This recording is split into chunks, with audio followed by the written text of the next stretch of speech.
राजनीतिक व्यवस्था की अवधारणा भाग 3। मैं Kaushal Kumar Sen, assistant professor political science, Babu Shobharam, government arts college Alwar. इससे पहले के अंक में हमने डेविड ईस्टन का व्यवस्था मॉडल, राजनीतिक व्यवस्था मॉडल पढ़ा था। अब हम इस अंक में आमंड द्वारा प्रतिपादित राजनीतिक व्यवस्था के प्रतिमान का अध्ययन करेंगे, जहाँ डेविड ईस्टन के मॉडल को निवेश निर्गत मॉडल बोला जाता है, वहाँ आमंड का राजनीतिक व्यवस्था प्रतिमान संरचनात्मक प्रक्रियात्मक है। अर्थात आमंड ने अपने व्यवस्था प्रतिमान को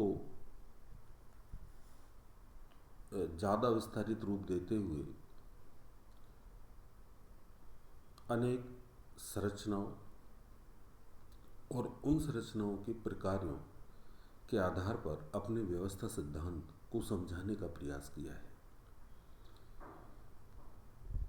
आमंड ने राजनीतिक व्यवस्था के कार्यों का विवरण तथा अपने राजनीतिक व्यवस्था के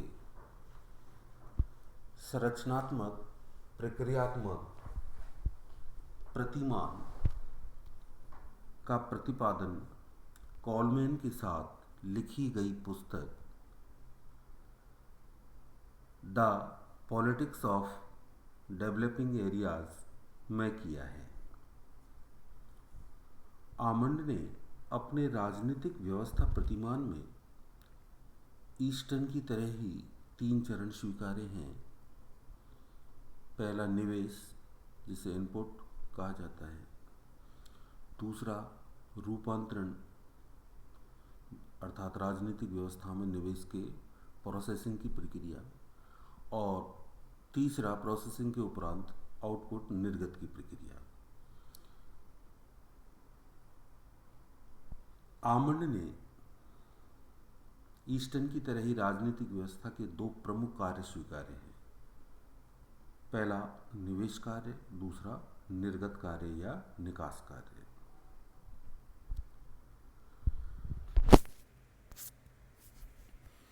ये आमंड का राजनीतिक व्यवस्था प्रतिमान है, जिसमें निवेश के रूप में राजनीतिक समाजीकरण व भर्ती, हित स्पष्टीकरण, हित समूहीकरण, राजनीतिक संचार, ये 4 प्रकार के निवेश बताए हैं, जिनमें राजनीतिक समाजीकरण का तात्पर्य है ऐसी प्रक्रिया से है जिसके द्वारा राजनीतिक व्यवस्था के उद्देश्यों, मूल्यों, विश्वासों तथा परिवर्तन संबंधी धारणाओं को वर्तमान पीढ़ी द्वारा अगली पीढ़ी तक पहुंचाया जाता है। राजनीतिक व्यवस्था में यह प्रक्रिया लगातार चलती रहती है। यह प्रक्रिया बचपन से ही परिवार एवं स्कूल से शुरू होती है और क्रमशः सामाजिक व व्यावसायिक संघों के माध्यम से पूर्णता को प्राप्त करती है। राजनीतिक सामाजिकरण की प्रक्रिया के द्वारा ऐसे व्यक्तियों का निर्माण होता है जो राजनीतिक व्यवस्था के सदस्य बनने के योग्य होते हैं। ऐसे व्यक्तियों की राजनीतिक व्यवस्था में उनकी योग्यता एवं स्तर के अनुसार राजनीतिक भर्ती होती है और वे राजनीतिक व्यवस्था में विभिन्न कार्यों एवं भूमिकाओं को निभाते हैं। पहला निवेश राजनीतिक समाजीकरण में भर्ती, अर्थात समाजीकरण एक ऐसी प्रक्रिया है जिसमें व्यक्ति अपने से पूर्व की पीढ़ी के विश्वासों, मूल्यों, आदतों, परिवर्तनों को सीखता है, अर्थात एक पीढ़ी से दूसरी पीढ़ी में जाने वाली प्रक्रिया है। इसी के अंतर्गत आमंड भर्ती को लेते हैं और भर्ती के अंतर्गत वो राजनीतिक व्यवस्था में विभिन्न कार्यों एवं भूमिकाओं को निभाने के लिए व्यक्ति की राजनीतिक भर्ती करता है, व्यवस्था करती है। दूसरा है हित स्पष्टीकरण। दूसरा निवेश हित स्पष्टीकरण। राजनीतिक व्यवस्था में चलने वाली ऐसी प्रक्रिया या राजनीतिक प्रक्रिया जिसके द्वारा व्यक्ति विभिन्न समूहों के माध्यम से अपने मांगों को निर्णयकर्ताओं अर्थात निर्णय निर्माताओं के सामने रखते हैं। हित स्पष्टीकरण की प्रक्रिया का विकसित रूप ही हित समूहीकरण या हित एकत्रीकरण है। ये क्रम से हित स्पष्टीकरण विभिन्न व्यक्तियों द्वारा, दबाव गुटों द्वारा किए जाते हैं, अर्थात अपनी मांगों को व्यवस्था के सामने रखना, अपने हित स्पष्ट करना, अपनी मांगों को व्यवस्था के सामने रखना, और इस कार्य को करने वाली जो संरचना है वो दबाव गुट, हित समूह होते हैं। इसी प्रकार दूसरी प्रक्रिया हित समूहीकरण है, अर्थात विभिन्न हितों का एकत्रीकरण करना, एकत्रित करके व्यवस्था के सामने उन्हें प्रस्तुत करना समूहीकरण कहलाता है। ये कार्य राजनीतिक दलों द्वारा किया जाता है, सामान्य मानते हैं। इसके मतलब इस कार्य को करने वाली संरचना, हित समूहीकरण के कार्य को करने वाली संरचना राजनीतिक दल होते हैं। राजनीतिक व्यवस्था में मौजूद निर्णयकर्ता उन समस्त हितों अथवा उनके एक बड़े भाग को स्वीकार कर लें और उनके अनुसार निर्णय लें। इसलिए जो हित स्पष्टीकरण हित समूह द्वारा, दबाव गुटों द्वारा किया गया है, उसका हित समूहीकरण राजनीतिक दल द्वारा किया जाता है, ताकि राजनीतिक व्यवस्था उन मांगों को या एकत्रित मांगों को पूरी रूप से स्वीकार कर ले या उसके कुछ भाग को स्वीकार कर ले और उनके आधार पर जैसी वो मांग है वैसा उनका निर्गत, अर्थात नियम बनाना है या जो भी करना है वो करे। चौथा है राजनीतिक संचार। किसी राजनीतिक व्यवस्था में उपरोक्त निवेश कार्यों के साथ ही राजनीतिक संचार नामक निवेश कार्य का भी पर्याप्त महत्व है। राजनीतिक संचार ऐसी प्रक्रिया है जिसके द्वारा राजनीतिक व्यवस्था के विभिन्न सदस्य किसी राजनीतिक घटना अथवा परिवर्तन के बारे में अपनी प्रतिक्रिया प्रकट करते हैं और इस प्रकार वे अपने राजनीतिक विचार अन्य सदस्यों तक पहुंचाते हैं। आमंड राजनीतिक संचार को बहुत ज़्यादा प्राथमिकता देते हैं और वो कहते हैं कि कोई भी राज्य द्वारा बनाए गए कोई मानव नियम है, कानून है या व्यवस्था से कोई भी मांग है और या उसका हर व्यक्ति को पता होना चाहिए, और इसके लिए वो राजनीतिक संचार को इम्पोर्टेंट मानते हैं। तो राजनीतिक संचार अर्थात लोगों का जो ज्ञान है, लोगों को उस किसी राजनीतिक घटना या के बारे में जो पता है वह उस पर लोग प्रतिक्रिया प्रकट करते हैं और ये प्रतिक्रिया व्यवस्था में निवेश के रूप में प्रवेश करती है।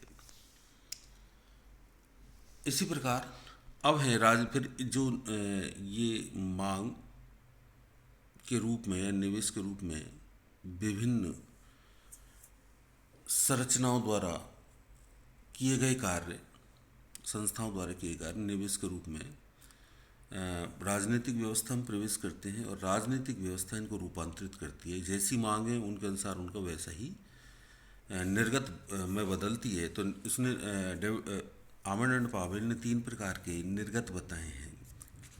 आमंड ने निकास कार्यों को राजनीतिक व्यवस्था की उपलब्धियां माना है। उसका मत है कि निकास कार्य व्यक्तियों को राजनीतिक व्यवस्था से प्राप्त होने वाली उपलब्धियों, लाभ एवं सुविधाएं हैं। आमंड ने राजनीतिक व्यवस्था के निकास कार्यों को 3 वर्गों में बांटा है: नियम निर्माण करना, नियम को लागू करना, नियम के आधार पर न्यायिक निर्णय देना। किसी राजनीतिक व्यवस्था में ये तीनों कार्यों को करने के लिए 3 औपचारिक संस्थाओं की स्थापना की जाती है। नियम निर्माण का कार्य व्यवस्थापिका द्वारा किया जाता है, नियमों को लागू करने का कार्य कार्यपालिका द्वारा किया जाता है और इन निर्मित नियमों की रक्षा का कार्य तथा इन नियमों के आधार पर विवादों का निर्णय करने का कार्य न्यायपालिका करती है। आमंड बताता है कि उपरोक्त तीनों निकास कार्यों को केवल औपचारिक संस्थाएं ही नहीं करती, अपितु इन निकास कार्यों को करने में राजनीतिक व्यवस्था की अन्य संरचनाएं एवं सदस्य भी विभिन्न रूपों एवं मात्रा में भाग लेते हैं। इनमें जैसे राजनीतिक दल है, हित समूह, दबाव समूह, व्यावसायिक संघ, संगठित सामाजिक समूह आदि प्रमुख हैं। इस प्रकार जो निवेश थे, जिनमें राजनीतिक समाजीकरण एवं भर्ती, हित स्पष्टीकरण, हित समूहीकरण, राजनीतिक संचार, उनको राजनीतिक व्यवस्था निर्गत में बदलती है। यदि मांगें कानून बनाने से संबंधित हैं तो व्यवस्थापिका उनके आधार पर नियम निर्माण या कानून बना देती है। यदि किसी कानून को लागू करने से संबंधित मांग थी तो कार्यपालिका इस नियम को लागू कर देती है।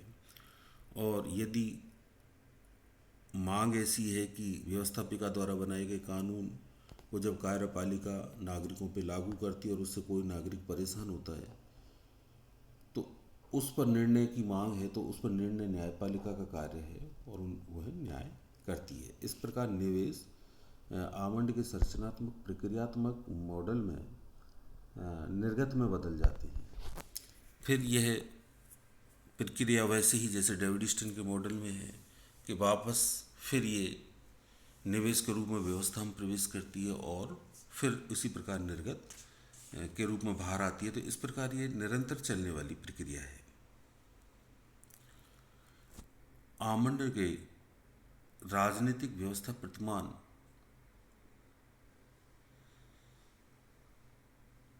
सामान्य व्यवस्था सिद्धांत पर आधारित है।